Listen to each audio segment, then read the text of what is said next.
Bonjour à tous. Je vois certains visages que je connais, d'autres pas. C'est bien quand on voit des visages qu'on ne connaît pas. Hein. Bonne année encore. Merci. Se dire. Hein. Je suis content d'être là, effectivement. Je suis pasteur d'une jeune église à Langeais, dans la campagne là-bas, loin d'ici. Une petite église qui a maintenant 4 ans.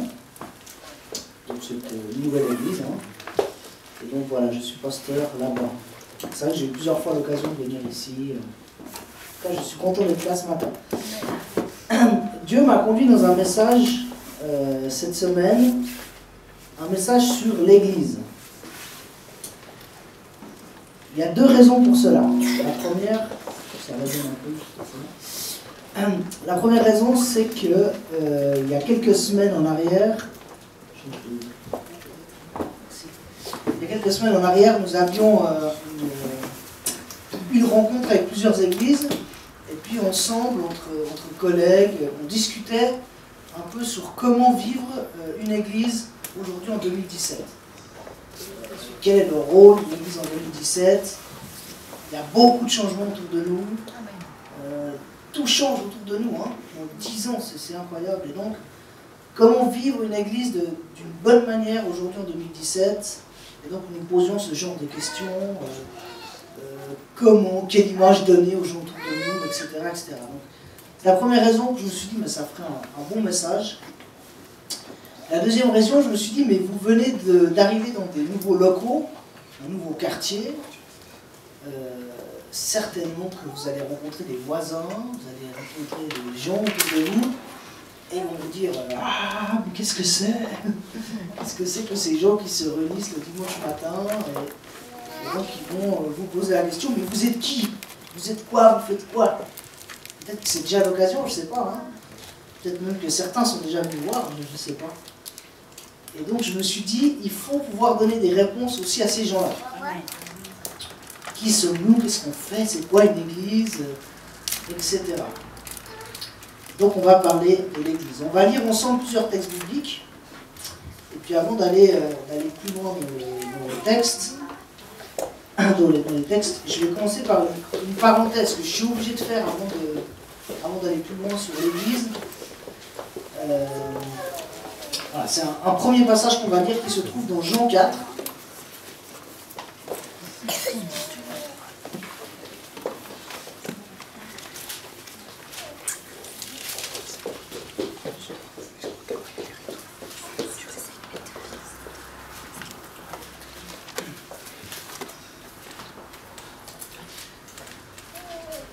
Alors j'ai pas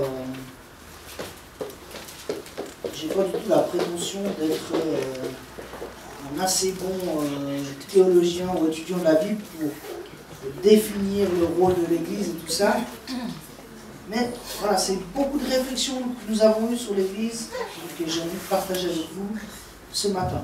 La première réflexion, c'est ces passages où Jésus discute avec cette femme samaritaine. Hein. Vous connaissez certainement ce passage.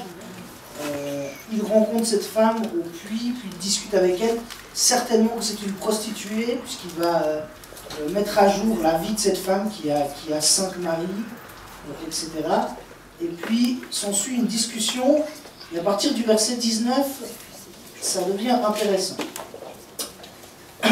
Jean chapitre 4, verset 19. « Seigneur, lui dit la femme, je vois que tu es prophète. Nos pères ont adoré sur cette montagne, et vous dites, vous, que l'endroit où il faut adorer est à Jérusalem. Femme, lui dit Jésus, crois-moi, l'heure vient où ce ne sera ni sur cette montagne, ni à Jérusalem que vous adorerez le Père. Vous adorez ce que vous ne connaissez pas, nous adorons ce que nous connaissons, car le salut vient des Juifs. Mais l'heure vient, c'est maintenant, où les vrais adorateurs adoreront le Père en esprit et en vérité. Car ce sont de tels adorateurs que le Père recherche. Dieu est esprit, il faut que ceux qui l'adorent l'adorent en esprit et en vérité. Nous avons là une réponse de Jésus qui fait partie des versets essentiels du Nouveau Testament. Jusqu'à présent, l'adoration de Dieu se faisait dans un endroit. On allait à la synagogue faire un sacrifice. On allait au temple faire un sacrifice, lire le rouleau. Et là, on assiste en fait à un changement qui est essentiel. Hein, la femme, elle lui dit c'est quoi le bon endroit pour aller? Et lui, il lui répond attends, c'est fini, il n'y a plus de bon endroit maintenant. C'est toi l'endroit où tu peux adorer. Si on transvase un peu aujourd'hui, ce serait peut-être une femme qui dit j'aimerais rencontrer Dieu à Tours, donc quelle église est-ce que je dois aller quoi? Est-ce que je dois aller là-bas? Est-ce que je dois aller là? Est-ce que je dois aller chez les catholiques? Et puis qu'on lui réponde, mais non, c'est pas ça. L'important, c'est d'abord trouver Dieu dans ton cœur. Et je pense qu'avant de parler de l'église, c'est important de prendre ces quelques versets. Il nous rappelle une vérité essentielle, c'est que l'église, c'est pas un lieu. Ce n'est plus un lieu en tout cas. Le mot église, il signifie groupe de personnes, ou groupe de disciples. Hein. Lorsque plusieurs personnes qui sont des disciples suivent le maître, alors il y a une église.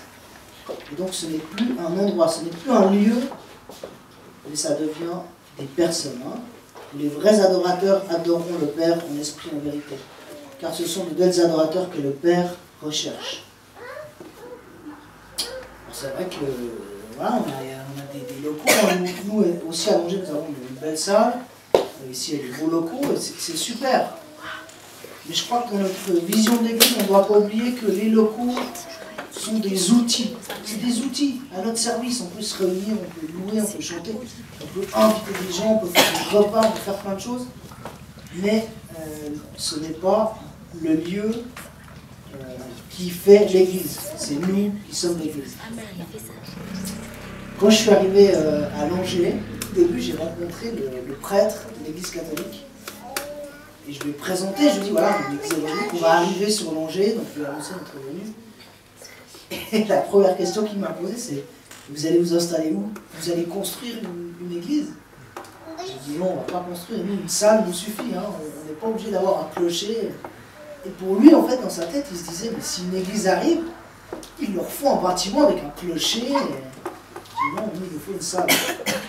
Pourquoi? Parce que la présence de Dieu, elle n'est pas dans le lieu, elle est dans les personnes. Amen. Et je crois que c'est... Avant d'aller plus loin sur l'église, c'est important de remettre ça ensemble. Alors on a des salles, on remercie Dieu pour ces outils que Dieu nous donne. Et n'oublions pas que Dieu est d'abord en nous, nous sommes l'église. Et donc le titre de mon message, le titre du message ce matin, si vous devez retenir quelque chose, c'est au moins le titre. Le reste, au moins le titre. Le titre, c'est « L'église n'est pas un endroit où je vais, mais c'est une vie dans laquelle je m'inscris. » L'église n'est pas un endroit où je vais, mais c'est une vie dans laquelle je m'inscris. Alors maintenant, on va parler un peu plus de l'église, comment est-ce que ça se vit aujourd'hui en 2017, sur certains points. Et pour cela, je vous propose qu'on lise ensemble 3 passages de la Bible, à 3 périodes différentes, qui vont me donner un petit peu une vision de comment Jésus a commencé l'Église, comment est-ce que l'Église a commencé. Le premier passage qu'on va lire, c'est Matthieu 28. Matthieu 28, les versets 18 à 20.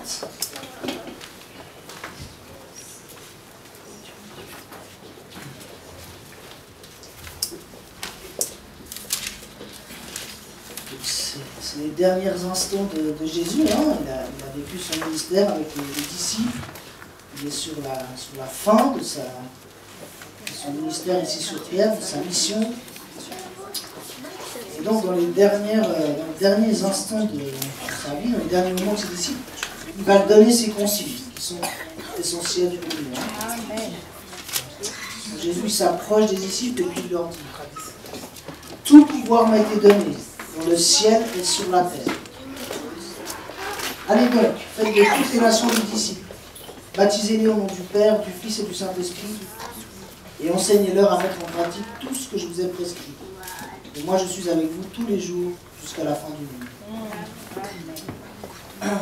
C'est bien ce passage. Hein. Ensuite, Jésus qui envoie ses disciples. Allez-y. Deuxième verset qu'on va lire, juste un peu plus loin dans Acte 1, verset 8. Acte 1, verset 8.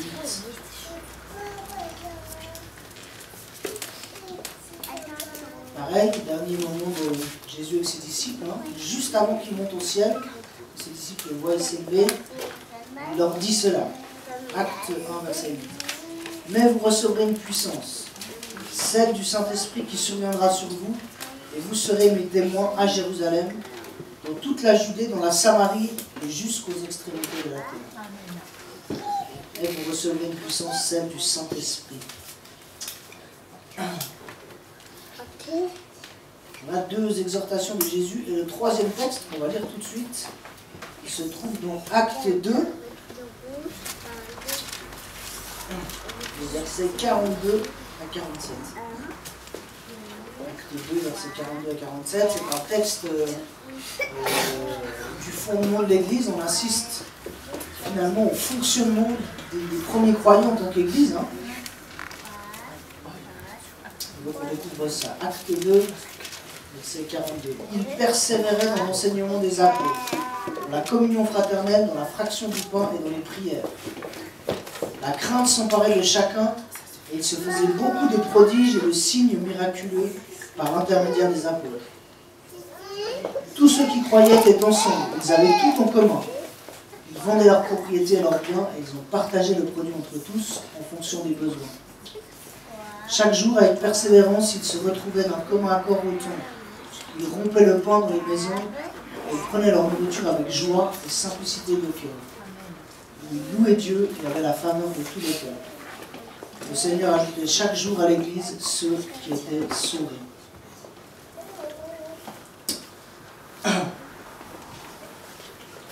Alors il y a beaucoup de versets, tout le Nouveau Testament, on pourrait nous parler de l'Église et on pourrait utiliser beaucoup de versets pour réfléchir à l'Église.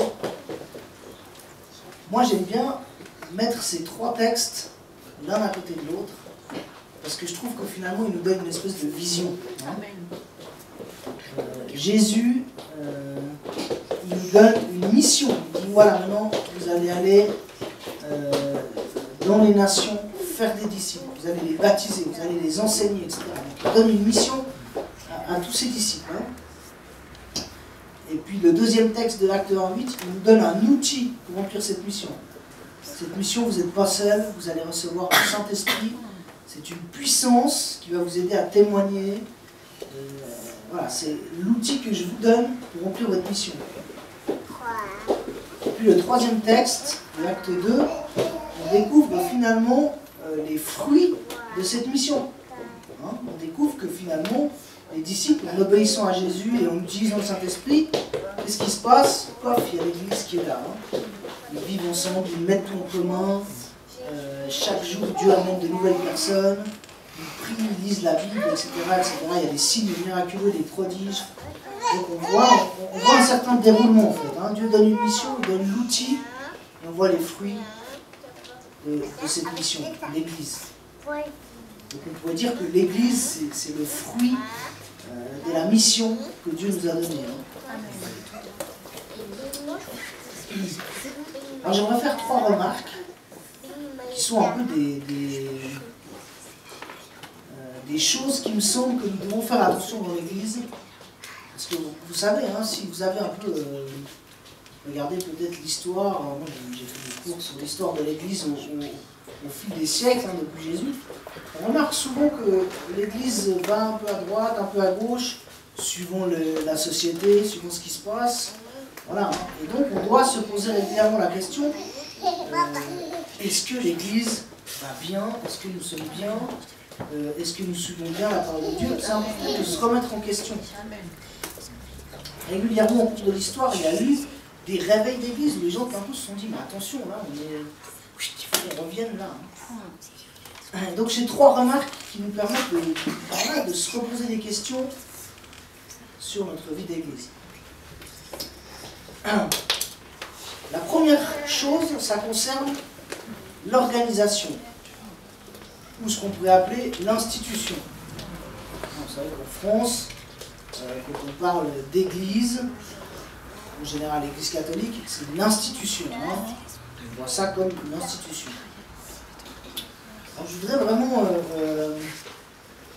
parler un petit peu de ça et remettre les choses à leur place. Quand Jésus avait cette vision de l'Église, hein, parce que dès le début, il savait qu'il y aurait un peuple élu, qui allait l'aimer, qui allait le servir. Quand Jésus a commencé cette vision de l'Église, il n'a pas commencé en donnant une espèce d'organisation ou une façon de faire.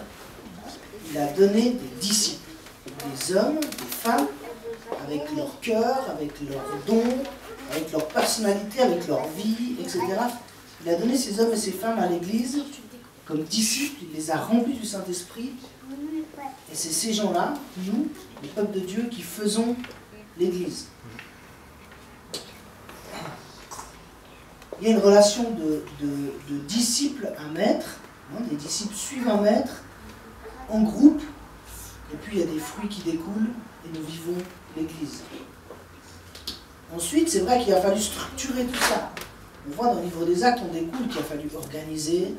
Il y a de plus en plus de monde. Hein, quand on voit à la Pentecôte qu'il y a combien 3000 ou 5000 personnes qui arrivent. Enfin, je veux dire, les disciples ont dû se dire, ouh là là, mais qu'est-ce qu'on va faire avec tous ces gens? Et donc forcément, il y a eu une organisation. Il y a eu des activités. On voit qu'il y a les repas aux tables. On voit qu'il y a un partage de biens. Donc forcément, il y a des gens qui géraient les biens pour les partager. Donc il y a une organisation qui est arrivée. Il y a dû avoir des responsables. On voit qu'il y a des apôtres. Ensuite, il nomme des diacres, hein, Philippe, Étienne, etc. Quand une église fonctionne depuis des années et des années, forcément, il fallait l'organisation. Mais le risque, c'est que cette organisation prenne la place avant la relation avec Dieu. Vous voyez ce que je veux dire? Parfois, l'église, c'est devenu un club ou une association.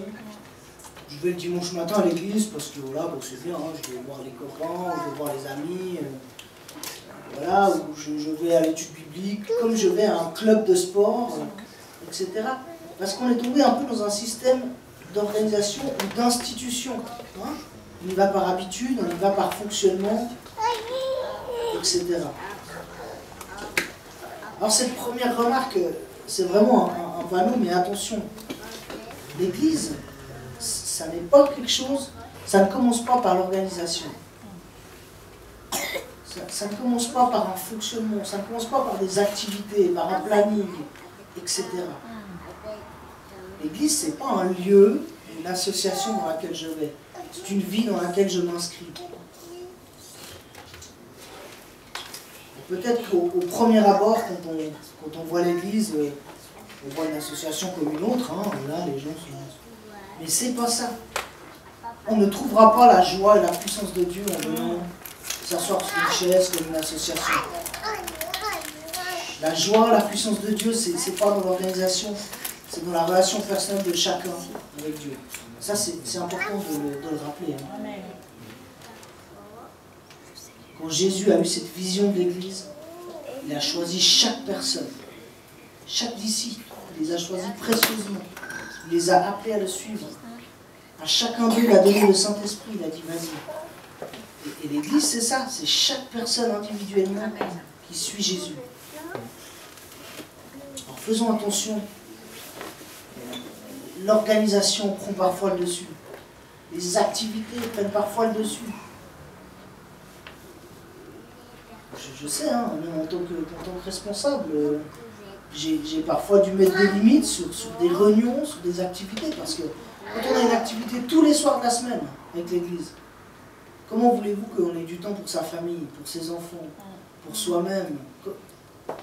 C'est quoi finalement le plus important, hein? Est-ce que c'est d'avoir beaucoup d'activités et de les remplir? Ou est-ce que c'est de prendre soin de ma vie, de ma famille, de mes enfants? Donc faisons attention. L'église, avant d'être une organisation, une institution, c'est un groupe de personnes. Hein. Deuxième remarque que je veux faire.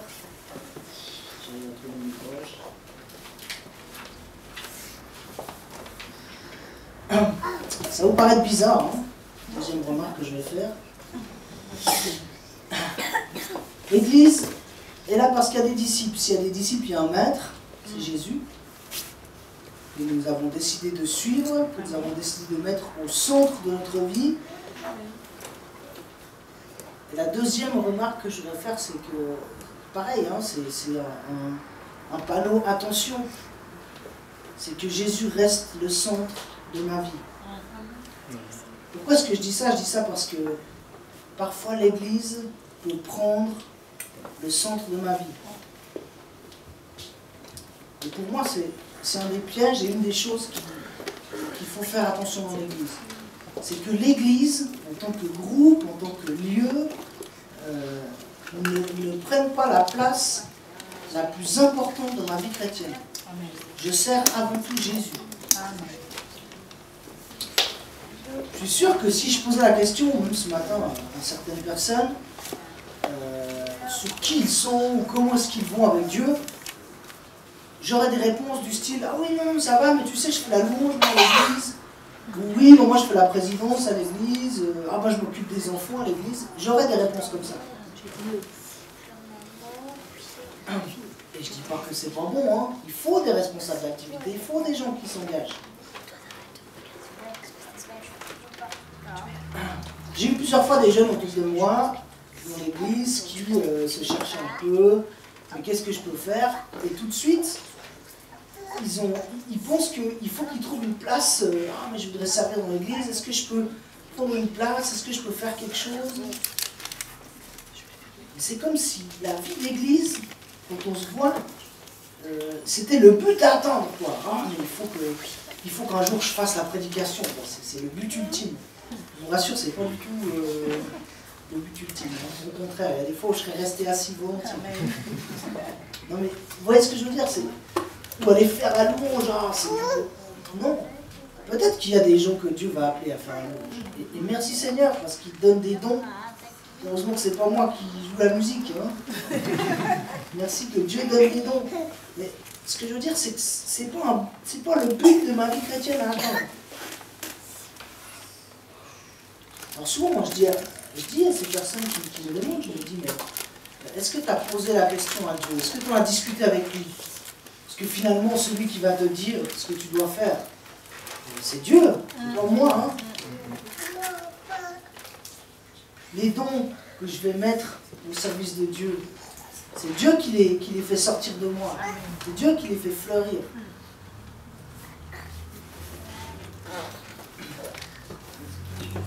Le plus important avant de chercher à prendre une place dans l'église, avant d'avoir un objectif à atteindre, c'est de laisser Jésus au centre.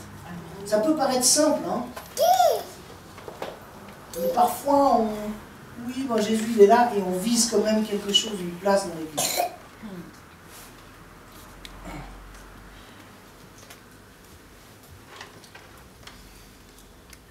Il y avait mon collègue Aloche qui disait toujours ça quand les gens venaient avec une envie de faire quelque chose, de prendre une place. Il leur disait toujours je ne prends pas le don, je n'utilise pas votre don si avant je n'ai pas vu le fruit de l'esprit. Et j'ai toujours trouvé que c'était intéressant. Et donc il voulait voir les gens évoluer dans l'église, il voulait voir comment ils se comportaient en groupe, il voulait voir quel était leur caractère, est-ce qu'ils étaient capables de demander pardon, est-ce qu'ils étaient capables de s'aimer, de rendre service, je ne sais pas, il voulait voir ça, les fruits de l'esprit, avant de mettre quelqu'un dans un poste, à la louange, à la prédication, parce que voilà, c'est facile de viser un poste ou de prendre un rôle dans l'église, mais finalement de n'avoir même pas su développer les fruits de l'esprit en nous. Et je crois que avant de réfléchir à notre place dans l'église, etc., laissons Jésus au centre de notre vie et laissons les fruits qu'il nous donne, hein, les fruits de l'esprit, laissons-les grandir et agir en nous. Et ensuite, il y a des choses qui vont se mettre en place.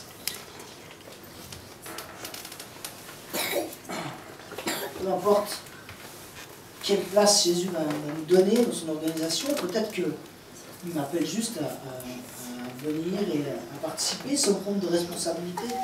Le plus important, c'est de le mettre au centre. Deuxième remarque, donc Jésus est au centre de ma vie. Ce n'est pas l'Église qui est le centre. Amen. Ensuite, la troisième remarque que je veux faire sur ces passages, il y a quelque chose qui revient à chaque fois dans les passages que nous avons lus. Quelque chose d'essentiel. Hein. Si je reprends les passages, allez donc faites de toutes les nations des disciples. Hein. Allez donc dans toutes les nations faire des disciples. Ensuite, dans Acte 1:8, vous recevrez une puissance et le Saint-Esprit et vous serez mes témoins partout, hein, sur toute la terre. Et puis dans Acte 2, on voit qu'alors qu'ils sont en train de vivre l'Église, au verset 47, ils louaient Dieu et avaient la faveur de tout le peuple. Et le Seigneur ajoutait chaque jour à l'Église ceux qui étaient sauvés. C'est incroyable, il y a des gens qui arrivent. Voilà, hein. Et donc, la troisième remarque que je voudrais faire, c'est que dans cette vision de l'Église que Jésus a donnée, hein, la place des non-croyants, elle est vraiment là, quoi. Dans cette vision, elle est là, du début à la fin. Elle fait partie de la mission. L'outil que Jésus nous donne sert à ces gens-là. Et la façon de vivre l'Église, elle plaît au peuple, elle plaît aux gens qui sont autour. Et Dieu ajoute des non-croyants. Et donc, je vois vraiment dans la vision que Jésus, comment Jésus construit l'Église, que les non-croyants font partie de cette vision. J'irai même plus loin que ça. Hein. Le Saint-Esprit nous est donné pour cette mission-là. Il nous est donné pour que nous soyons guidés, pour témoigner, pour accomplir cette mission. Alors on découvre, bien sûr, dans la Bible, dans d'autres passages, et dans le développement de l'Église, on découvre les rôles du Saint-Esprit. Bien sûr que Jésus le présente aussi comme le consolateur, hein. Comme celui qui nous guide, qui nous parle, etc. Voilà, il a plusieurs rôles, mais dans cette vision de l'Église, un des rôles du Saint-Esprit qui est quand même primordial, c'est de nous diriger vers les non-croyants. Amen. Je pense que c'est aussi un problème, c'est pas un problème, c'est aussi quelque chose à réfléchir dans notre vie d'Église, dans notre vision de l'Église. Quelle est notre relation avec le monde autour de nous? Comment est-ce que les gens nous voient en tant qu'Église? Comment est-ce que les gens vont voir notre bâtiment? Comment est-ce que les gens vont nous voir le dimanche matin? Qu'est-ce qu'ils pensent de nous? Si je vous demandais aussi où est-ce que vous passez le plus de temps, c'est certainement pas à l'Église. Hein. Si je vous demande quelles sont vos passions, ce que vous aimez faire, est-ce qu'il y en a qui font du sport, est-ce qu'il y en a qui font de la lecture, je ne sais pas quoi. Est-ce que vous sortez avec vos amis, etc. Vous allez certainement me donner plein de réponses. Et on réalise finalement que l'Église, quand on se rassemble, ça prend pas tant de place que ça dans notre vie. Hein. On passe beaucoup de temps en dehors de l'Église. On passe beaucoup de temps avec des non-croyants. J'ai l'impression qu'une des choses vraiment que l'Église devrait réfléchir et peut-être changer un peu, j'ai l'impression que nous avons beaucoup mis l'accent sur nos réunions d'Église, sur nos cultes, sur nos bâtiments, sur notre fonctionnement. Et parfois on a délaissé tout ce côté de notre vie. Et finalement nous sommes tout seuls ou en dehors de l'Église. Hein. Je crois qu'on a besoin, en tant qu'Église, de remettre le Saint-Esprit à sa bonne place, de remettre la mission que Dieu nous a donnée à la bonne place, Amen. Celle de faire des disciples. Amen. Je vais même plus loin que ça. Moi, je pense que la priorité, ou les choses les plus importantes de notre vie chrétienne, elles ne se passent pas ici ce matin. Elles se passent peut-être tous les jours, quand je suis au boulot, quand je suis dehors, quand je suis avec mes copains, je ne sais pas où, quand je suis à la bibliothèque, quand je suis à la piscine, je ne sais pas. C'est là aussi que Dieu peut nous utiliser pour sa mission. parfois j'ai l'impression un peu, et quand je dis j'ai l'impression, je me prends dedans aussi. Hein. J'ai l'impression que parfois on va un petit peu dehors, on frimeux, puis hop, on vient à l'église entre frères et sœurs. Mais le Saint-Esprit ne nous est pas donné pour que nous soyons bien ensemble. Hein. Il ne nous est pas donné pour que... Voilà, il nous est donné pour une mission. Bien sûr qu'on est bien ensemble, et ça fait partie de la vie chrétienne. Mais c'est simplement de tourner le focus et de se dire, dans cette vision de Jésus, que Jésus avait pour l'Église, les non-chrétiens, ils ont une place essentielle. Notre mission, elle se trouve dehors. Parfois, je trouve qu'il y a tellement de sujets où Dieu n'a pas sa place. Comment éduquer ses enfants correctement, quand on est jeune parent comme moi. Hein. Voilà des questions qu'on se pose. Comment est-ce que j'éduque mes enfants correctement? Comment est-ce que je vis ma foi dans mon travail, quand je suis infirmière, quand je suis éducateur, professeur? Comment est-ce que je vis ma foi? Est-ce que je peux parler de Dieu? Est-ce que j'ai le droit d'avoir un collier avec une croix? Comment est-ce que je vis avec mes amis? On sort faire quelque chose. Comment est-ce que je leur parle de Dieu? Comment est-ce que je peux témoigner? J'ai l'impression qu'il y a beaucoup de sujets dans lesquels Dieu n'est pas vraiment présent. Et moi, je crois que l'Église, en 2017, ce n'est pas une Église qui doit rester ensemble comme ça, mais c'est une Église qui doit ouvrir ses portes, ouvrir ses yeux sur le monde. Les gens autour de nous sont perdus, hein. Ils sont vraiment perdus aujourd'hui, perdus dans des croyances, perdus dans des mensonges. Ils ont besoin de découvrir des gens qui ont une éthique, des gens qui ont des bonnes valeurs, des gens qui ont des bases dans leur vie solides, et des gens qui peuvent leur dire que Dieu les aime. Amen.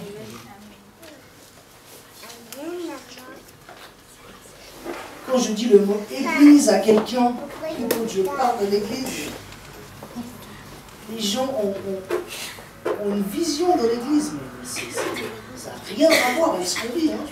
Est-ce que vous êtes d'accord avec ça? Si je parle de l'église à quelqu'un, un truc au milieu, il n'y a que des vieux, la musique, c'est... Enfin, je veux dire, ils ont une vision, mais attends, mais ça fait 15 ans qu'à l'église, la musique, elle bouge, qu'il y a des jeunes... Je veux dire, il y a un décalage, quoi. Vous voyez ce que je veux dire? Et donc, on a besoin de changer les choses. On a une place à prendre aujourd'hui dans la société. On doit montrer que l'Église, nous, ce n'est pas un vieux truc comme ça, non. Nous sommes là, nous sommes présents. Ça fait partie de notre mission de représenter l'Église de Christ sur terre. Et je crois qu'en 2018, pardon, excusez-moi, c'est quelque chose de primordial pour l'Église, d'ouvrir sa vision sur l'extérieur.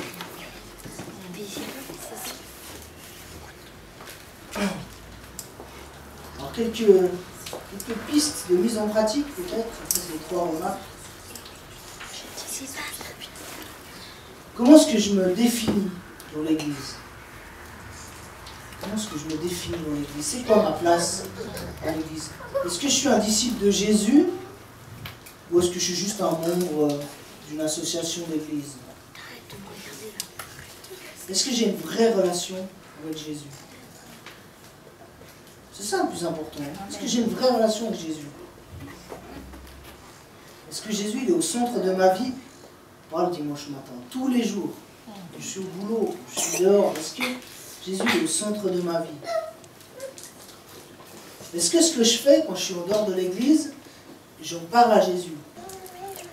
Une dernière question, pour se faire réfléchir un peu. Hein. Est-ce que j'ai des amis non croyants? Est-ce que j'ai des amis non chrétiens? En France, l'année dernière, en fait, 2016-2017, il y a un certain nombre d'églises évangéliques en France qui se sont réunies sur 2 ans, ils ont fait une dizaine de rencontres, pour réfléchir un peu à l'évangélisation de la France. Quels étaient les meilleurs moyens pour évangéliser, etc. Et donc, il y avait bien sûr la question de l'implantation d'églises. de créer beaucoup plus d'églises, peut-être des petites églises dans des quartiers, etc. Il y a plein d'idées comme ça.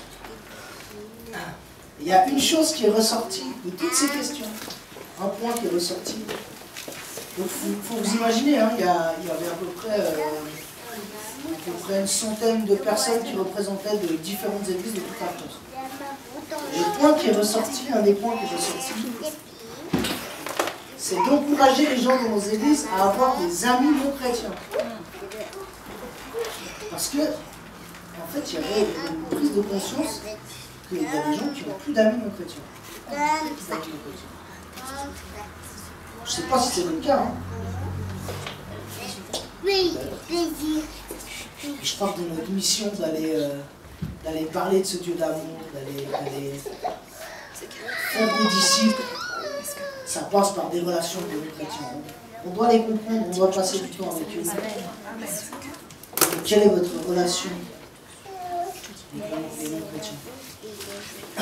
Je vais conclure.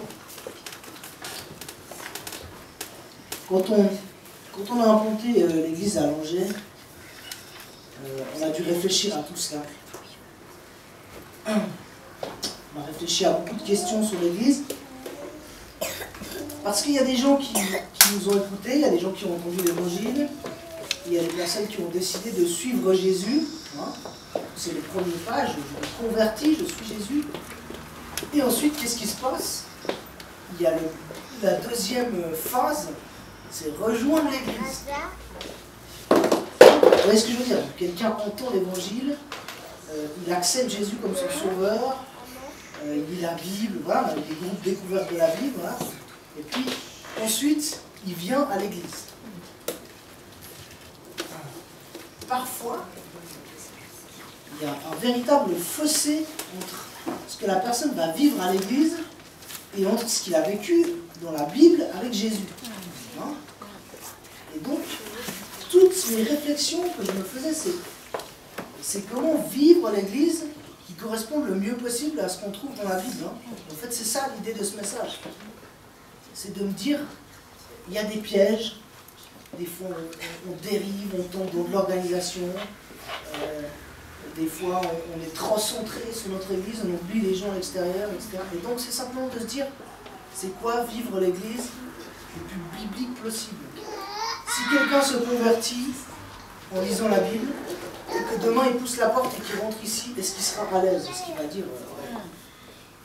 Alors nous, on a eu des nouveaux convertis qui nous ont dit des choses, quoi. Je me suis dit, ils ont raison, ils nous disent, pourquoi vous faites comme ça? Pourquoi est-ce qu'on n'a pas le droit de poser des questions pendant le message? Pourquoi est-ce que... Ils ont dit des trucs, je me dis, bon, c'est vrai ça, pourquoi? En fait, des fois, on tombe dans des habitudes, comme ça. Et donc c'est bien de se poser des questions, mais comment est-ce qu'on vit l'église aujourd'hui? Parfois, il y a des choses qu'on peut supprimer. Parfois, il y a des choses qu'on peut modifier. On est libre. Dans notre vie d'église, on a beaucoup de liberté. Dans le fonctionnement, dans les façons de faire. Je termine avec 3 encouragements. La première, c'est que je vous encourage chacun personnellement à mettre Jésus à la première place dans votre vie, avant l'église. Tous les jours de votre vie, dans vos activités. Mettre Jésus à la première place, c'est peut-être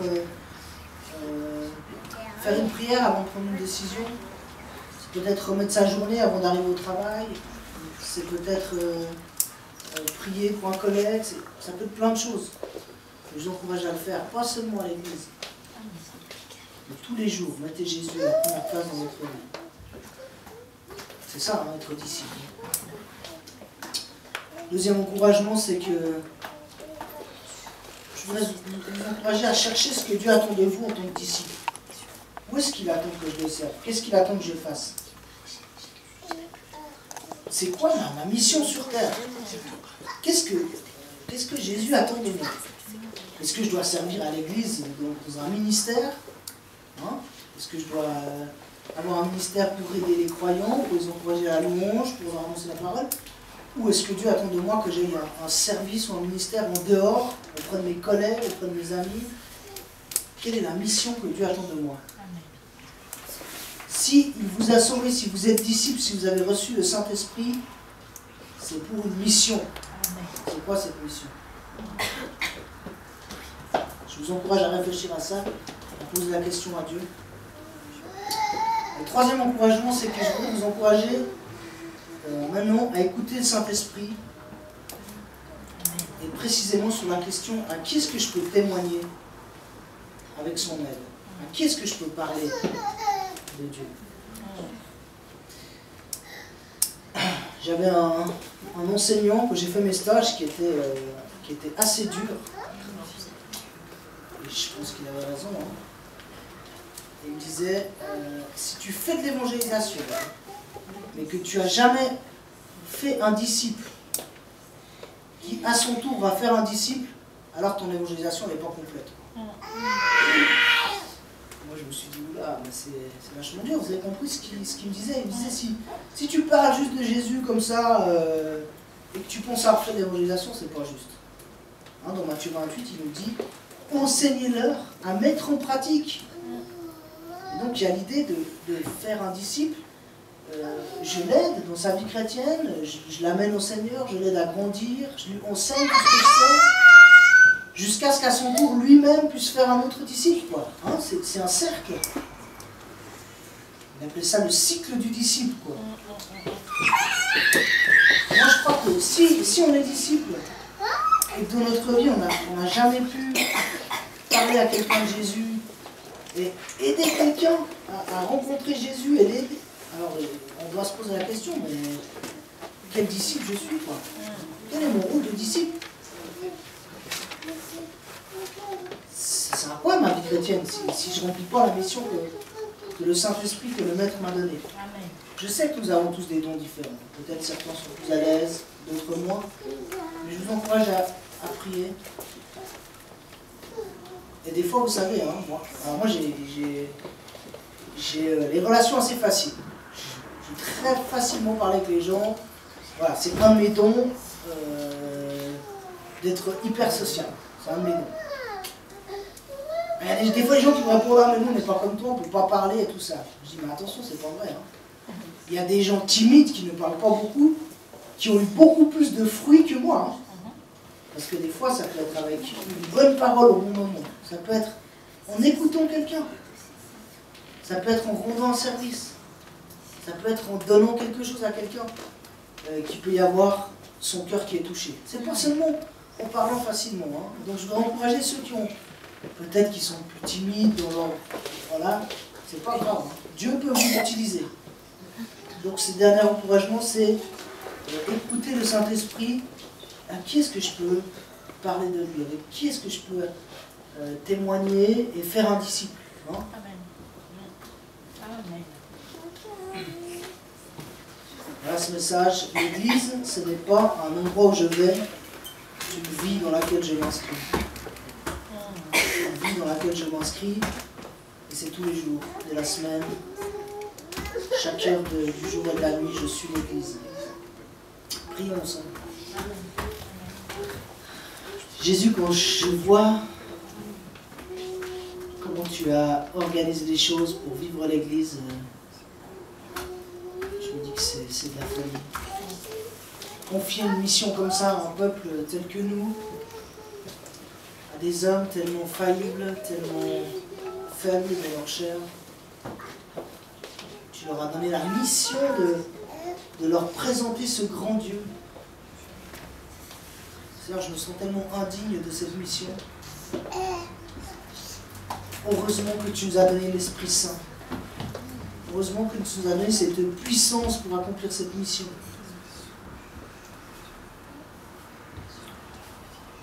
Seigneur, tu nous vois aujourd'hui en tant qu'Église en Touraine. Tu vois la société autour de nous. Tu vois les défis pour l'Église.